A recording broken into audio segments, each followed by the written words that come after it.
Well, good afternoon, everyone. Welcome to Monday Morning Coffee Break in the afternoon. I hope you had a wonderful week. I know I've been missing, but I was traveling and then I was training and I had all kinds of stuff going on. But I think life is calming down now. I hope. So I want to welcome you, especially if you're a new viewer. Um, I am Cindy Burns, actually Cindy Judd Burns on Facebook, and I'm a grief coach for widows and widowers. The term life coach sounds like, I'm going to solve all your problems, and that's not what I'm going to do because some of your problems aren't related to grief. But we will talk about grief and beyond. What happens when you start looking around and you want to know who you really are and what you're supposed to be doing now that you're not a husband or wife. Do you just go on like nothing happened, or do you maybe decide you need a new purpose in life? And that doesn't mean changing your job if you're working. It doesn't mean moving. It doesn't mean any of those things. It just means you want to look, and I'll help you with that if you need it. You want to look around and figure out what you're passionate about, and maybe just post about it on social media or do some volunteer work in the area. Like if you're passionate about helping children, especially children who are in a precarious living situation. You might want to look into a program called CASA, CASA, and they're all over the country. And they help advocate for children. And they take volunteers, you don't need any experience, you don't need any special level of education. And it's a wonderful organization. Um, if your passion is cooking, do YouTube videos of you cooking. Show the process, write the recipe. That's a wonderful thing to do.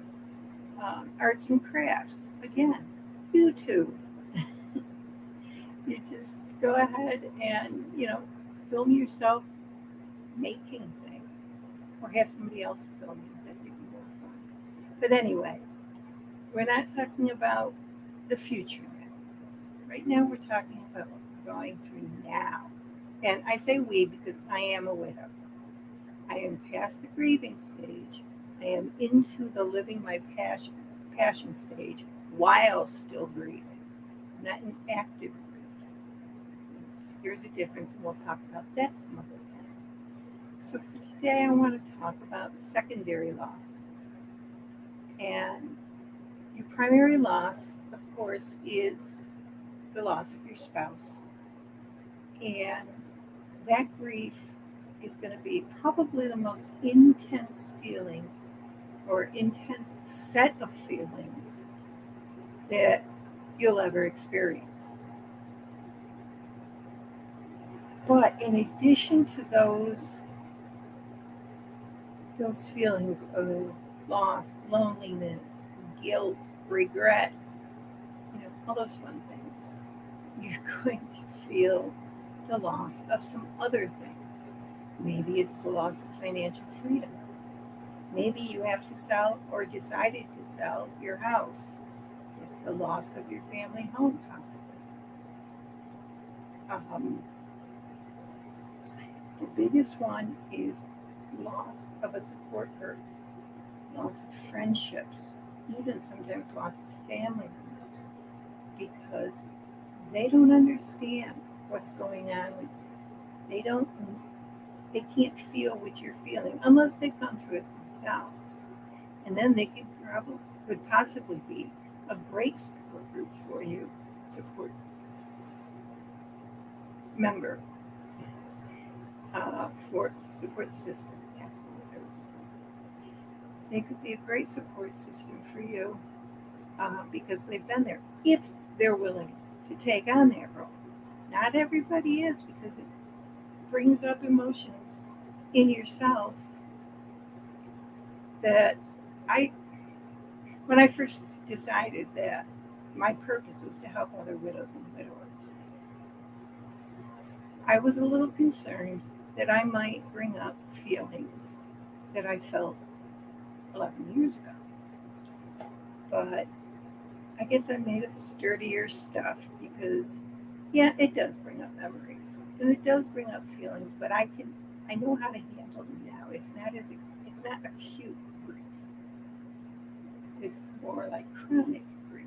It pops up here and there every once in a while, and it's going to be there for everybody, no matter what they choose to do um, regarding their purpose or their living situation. So, as far as losing your support system with friends and family members, a lot of time, especially widows, I haven't heard it so much from widowers, but they will say that, you know, oh, my best friend just doesn't understand. She used to always be there for me, and now she's not, and she's changed. Well, it might be you that's changed. If you're, I mean, obviously you have changed, whether you want to admit it or not. You know, you've changed. This was a life-changing event that happened to you, and you didn't choose it. It's not like choosing to get married. That you choose. You don't choose him or her to die. So you're the one that's changed. Yes, maybe your friend has changed as well in response to you. You might have been her or his, you know, good time buddy. You were the one that they came to with their own problems and concerns and worries and drama. And you just can't deal with that now. And they feel that. They know that they shouldn't pile stuff on you on top of your own grief. So they distance themselves and they think everybody thinks it's going to be just for a little while, just till she's feeling better. And it just never comes back the way it was. That's really hard to face. Um, I've also noticed, especially among widows, um, misinterpretation.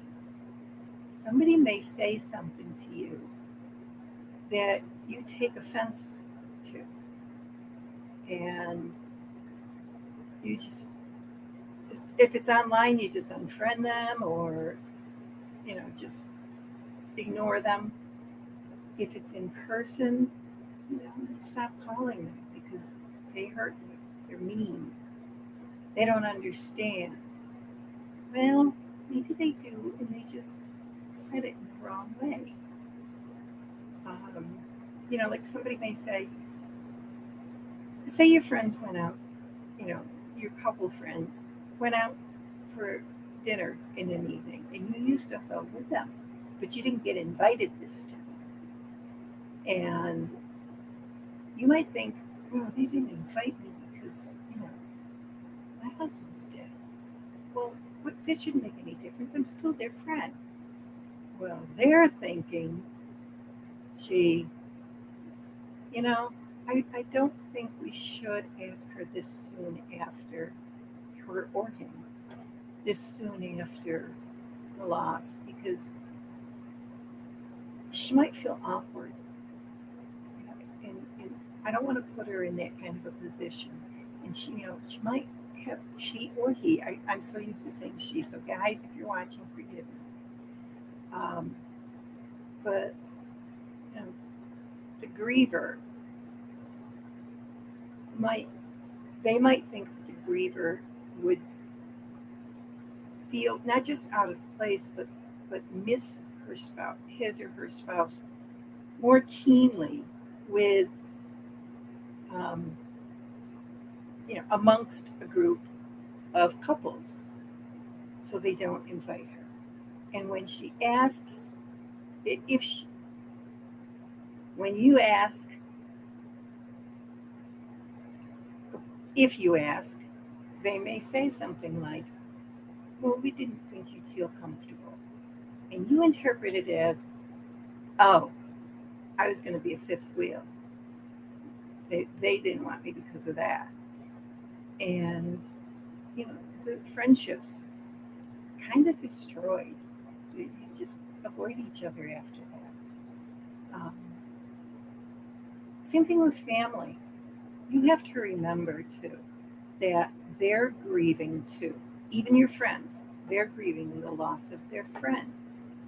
Family members are grieving the loss of their father, their uncle, their brother, their son, their nephew. You know, as far back as you want to go, if your family was close, or your spouse was close with their family, and all of a sudden that spouse is gone, and you've got really no more connection to his or her family. Maybe you've got kids, and that's a connection, but maybe your kids are grown and out of the house, so that connection isn't there anymore. I was blessed. My husband's family just they welcomed me with open arms from day one, and especially one of two of his sisters reach out to me every once in a while, just to talk. I mean, we live in a different state now, so just popping over for a cup of coffee or something isn't going to work. But when I went up for a funeral of another relative, I stayed with my sister-in-law. I could have stayed at my brother's house, but I chose to stay with my sister-in-law because it was our shared grief of losing Annie that brought us together, whereas my son wouldn't understand. Or I'm sorry, my brother wouldn't understand.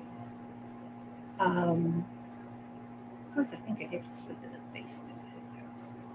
Nobody wants that. Other, so you wanna think before you leap to a judgment of what somebody says or does, or doesn't say and doesn't do. Um, before you decide that they're just mean, nasty people and you never want to speak to them again, especially if they're a direct relative to you, or say it's his family, or if yours is a blended family, it's a second marriage for him. You have to deal with the first wife, the first wife's kids, um, and her family. She has a right to grieve.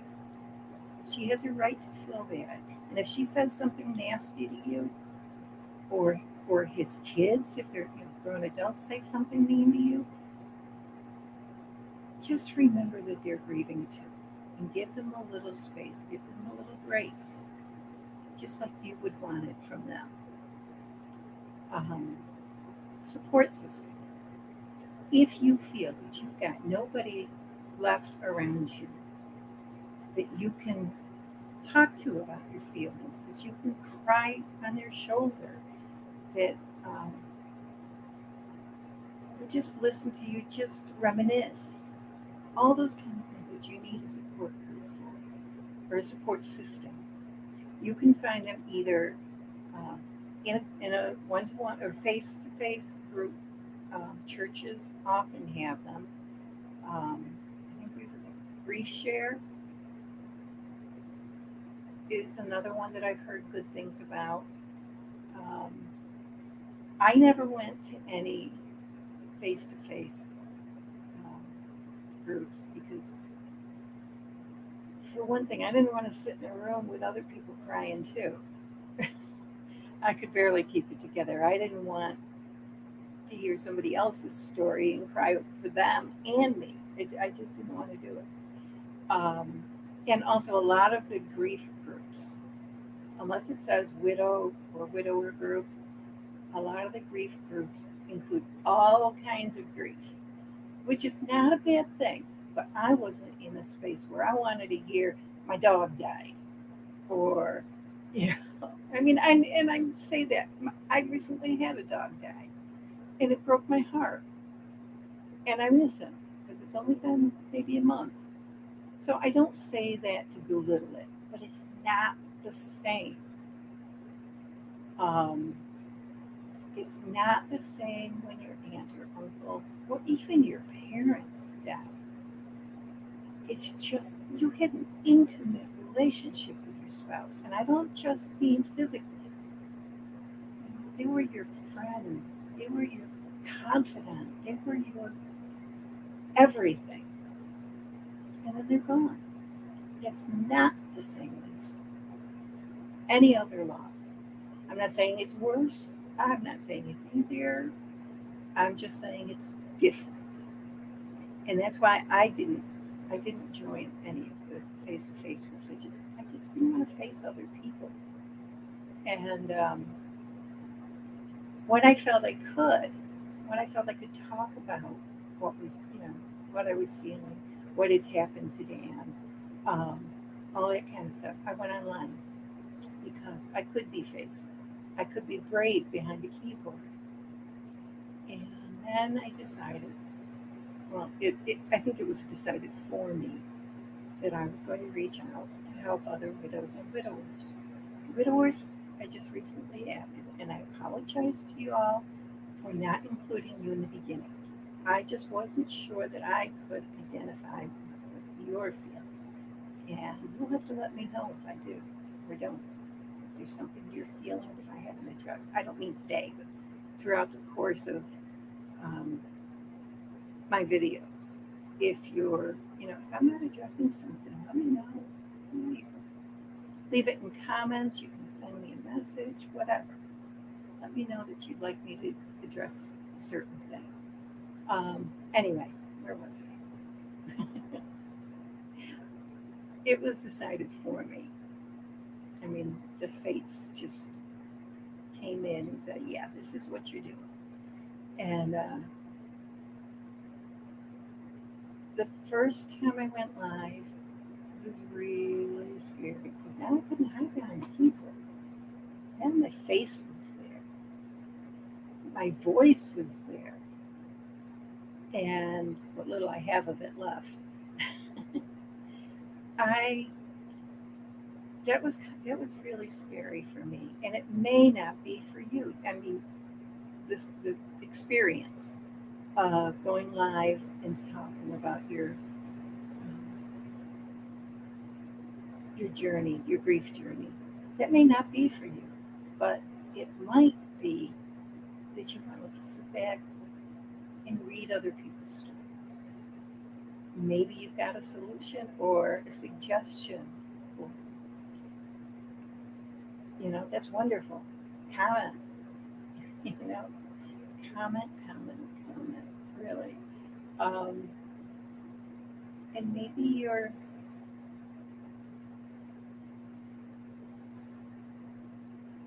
just, you want to sit back and you want to watch the videos and pick out the pieces of information that pertain to you. Yes, I go off on tangents.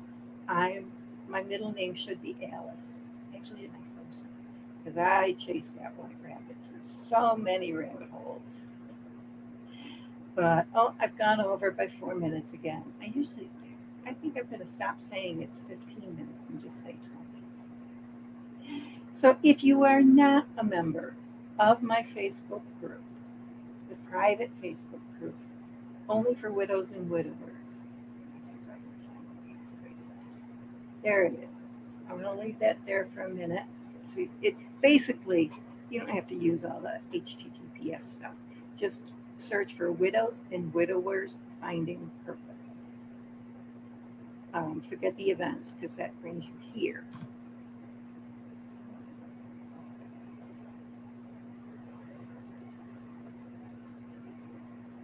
Oh, I do have a checklist for those of you in the first early active stages of grief. If you are having trouble just getting out of bed, forget getting on with your day.